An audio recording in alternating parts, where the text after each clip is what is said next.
Hey guys, Eric here. Thought I would do a process video. I haven't done one for a while. Lately, I've been working with Prismacolor markers and cardstock and paper instead of doing the tablet stuff. I'm having more fun doing this. I feel like I could do a lot more things with it, and I just feel like I don't know. It just has a more visceral, raw feel to it, which I like, um, and I'm just really enjoying it. So I guess we'll get started. Start out here. Hang on.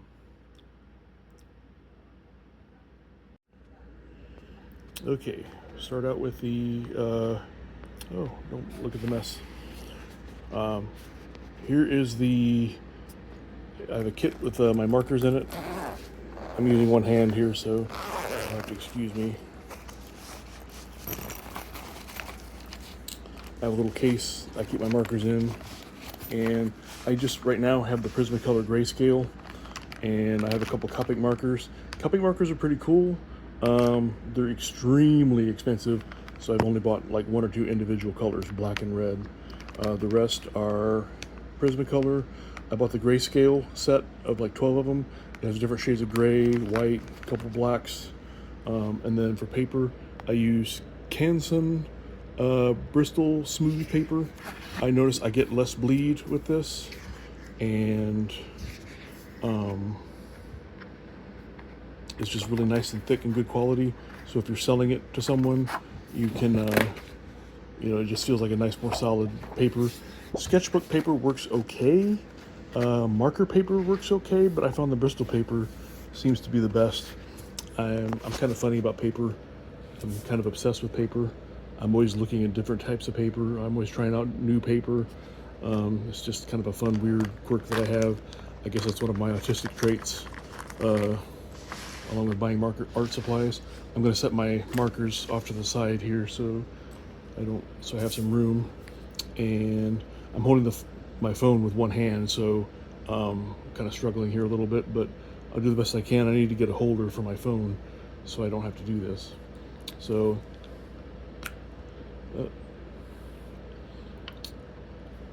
bear with me here as I get this marker open.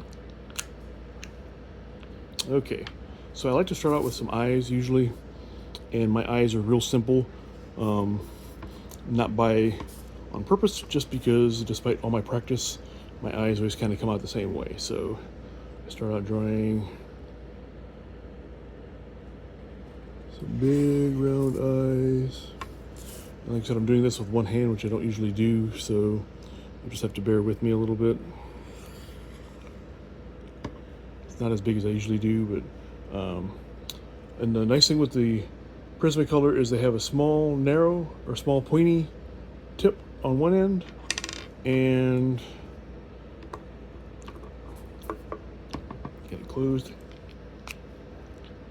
The other end has a wedge tip for thicker lines and different things. So so I go up here and I'll do some wavy things. I can draw real things sometimes. Sometimes I do. I enjoy doing the kind of abstract-y stuff. I feel like this is the kind of thing that my mind pictures the most. So that's kind of what I have to start with. And I'm going to put the black aside for right now, and I usually just put my markers that I'm using off to the side. I'm going to grab a gray. And the nice thing with Prismacolor is it has a little strip, the color strip on there, so you can see what color you're grabbing. I'm going to use the thick end. The Prismacolors, the caps are kind of hard to get off, but I guess that's good because it keeps the markers from drying out. And I know they're alcohol markers, but I think they're like a mix of alcohol and some other kind of ink. It's supposed to be archival, at least when I read, it said it was archival, so don't quote me on that, but I'm pretty sure it is. It seems pretty good quality ink and good quality markers. They're about half the price of copic markers, so if you want good quality markers but don't want to spend 70, 80 bucks for a set of 10 or 12 markers, Prismacolor is my go-to. So Here I'm going to do some more lines up here around. It's not really a head, I don't know what it is. It's just kind of a lot of times I'm very intuitive. I don't always have in mind what I'm going to do to start with. I just kind of go and let whatever's in my lurking in the recesses of my mind manifest itself on paper. And sometimes things come out pretty cool. Other times things come out kind of weird. We'll just see what comes out here. I'm not great at video filming or editing. I'm not a content creator. So this video is going to be very raw and very strange, but it is what it is. So, and then down here, I'm trying to position my hand so you can see. Here we go.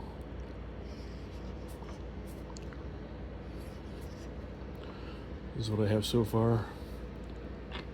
And then I'm going to get a lighter color, a lighter gray. And I like to do not only the squiggly lines, I like to do some straight streaks. There for a while I was just doing pens and markers in black and red, and that was fun to do, but it's very limiting. I like the grayscale. I don't like to do bright colors per se. The red, I ordered some darker reds so it can look kind of like blood, I guess. I like the crimson type look to it. Looks more, once again, it gives you more of the visceral look. The red that I have now is kind of bright, but oops, sorry. I'm kind of watching the paper and I'm not watching it through the phone, so sometimes things get kind of wonky. So here we go here. And I just fill this in. One nice thing about doing this art style, I guess it's because my brain, it tends to be so chaotic. I don't focus so much on details, but I've noticed when I try too hard to focus on fine details, it looks worse. So the more I just kind of let it freestyle, the better I do. That's the nice thing about art, is there's no right way to do it. Some people will tell you that, oh, this is too messy, or oh, you got to do it this way or that way. I don't believe them. Just do what makes you happy. Okay, I'm trying to find another color here. Okay, here's another gray. And we'll do this. We'll go out here, some squiggly lines. Oop, there we go.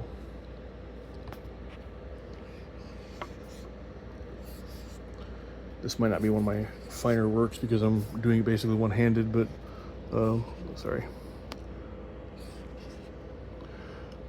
And if anybody wonders what room I'm in the house, I work on my couch, and this is the TV tray that I'm working off of. So you don't have to have a whole separate art studio and whatever. My house is real tiny. Our house is about 800 square feet, and we have 3 bedrooms. Actually, well, 2 bedrooms and a tiny room that's can be a bedroom, but it's kind of a storage room right now. So, so it's just kind of messy. So it's kind of, we live in a small house, but the house is paid off. It was a family home. My wife's grandmother lived here for a long time. We bought it a couple years ago. We were able to pay cash for it because of just all money from selling our house and COVID and other stuff. So anyway, long story. I don't want to hear all that. Anyway, so the house is paid for it, but it's a real small house. But we like the house. It's cozy. It's nice. It's old. Has good bones, but not great if you want an art studio. So I work here on the couch. Sorry if I talk too fast or I'm a little nervous about being on video. So here's that.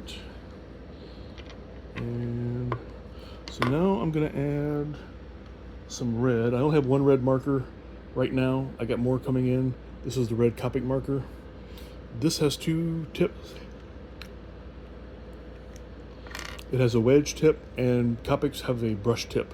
which I won't use right at the moment. I'm going to use the wedge tip so I can adjust the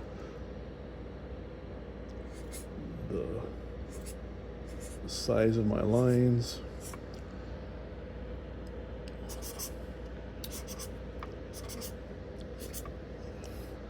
So there we got there, and then I'm going to add some thick red lines here.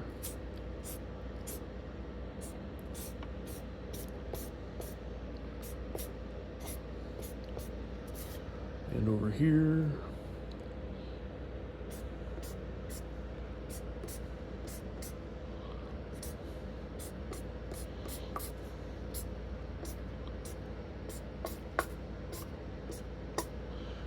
Like I said, I like the look of like kind of chaos, unhinged, sort of apocalyptic looking type things. Oh, I'm gonna give it some irises here. So,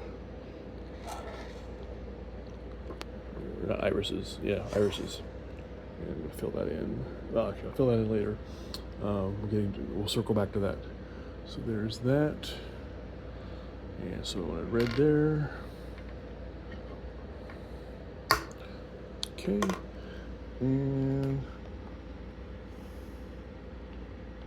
this is real light colored. I don't know how well this is going to show up. I don't know. Sorry, I keep getting the mess in the background there. We just got some shipments in and some boxes of stuff are over there. So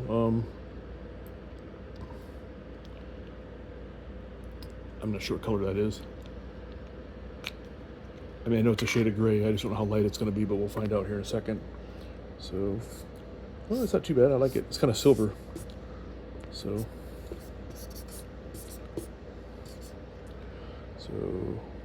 kind of add that in a little.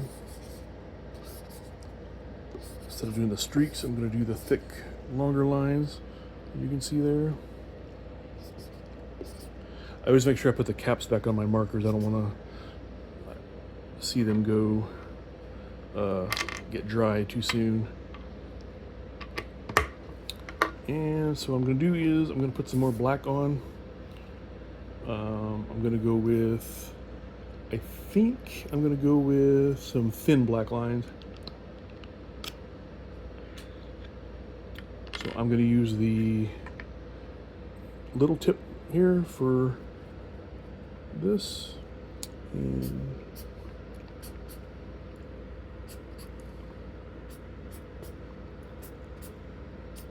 I feel like the light and dark colors gives it some good contrast.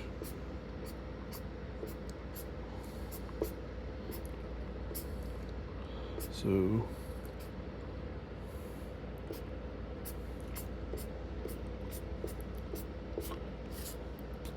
just gotta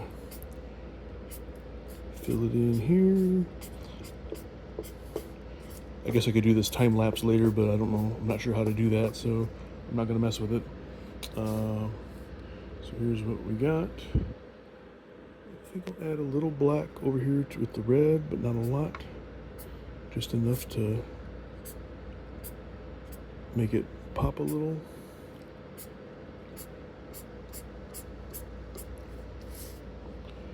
Here's this. Like I said, this isn't one of my masterpieces, but I am kind of happy with how it's looking so far. That's what we got so far. I'm going to fill in the eyes, and for that I'm going to use the thick end of the, actually I'm going to use the black, where'd my black copic marker go?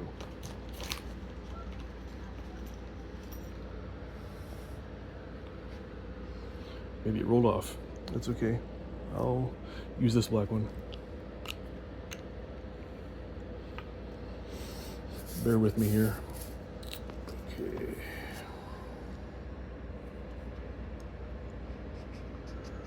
Just gonna try to outline it. I'm usually more careful outlining, but like I said, I'm doing it with one hand essentially, so it's a little bit trickier.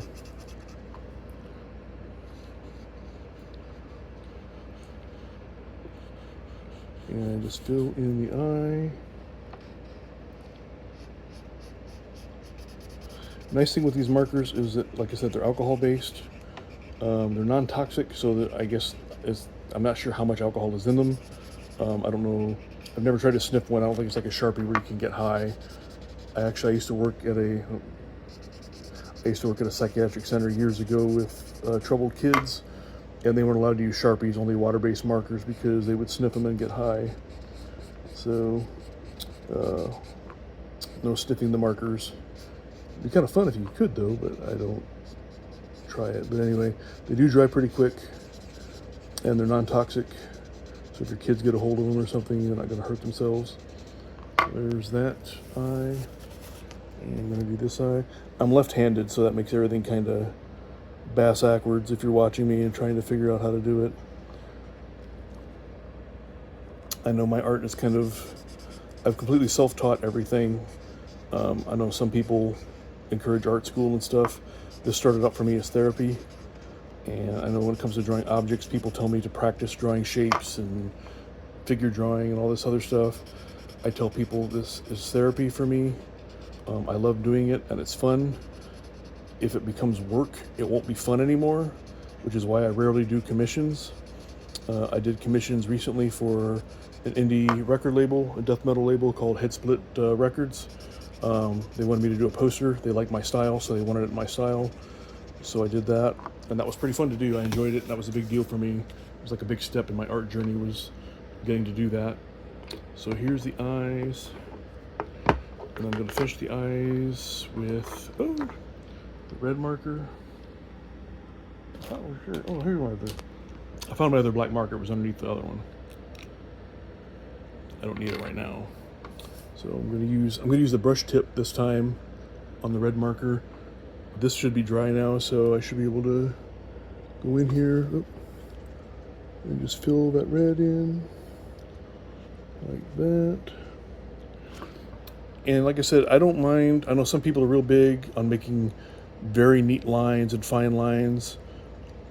I try to do that as much as I can sometimes, but also I don't fuss if I make some stray marks or some stray lines or get something, because my art by nature is kind of chaotic and unhinged looking. I do it because with my mental illness, I have autism and bipolar disorder, so I want to reflect sometimes what my brain is going through, and I feel that's the best way to do it. Okay, here's the copic marker, the black copic, and I think this is the brush tip. I'm going to try.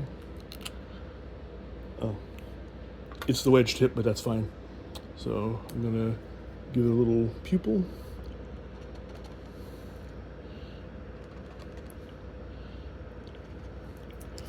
And I like to sign my art with my initials.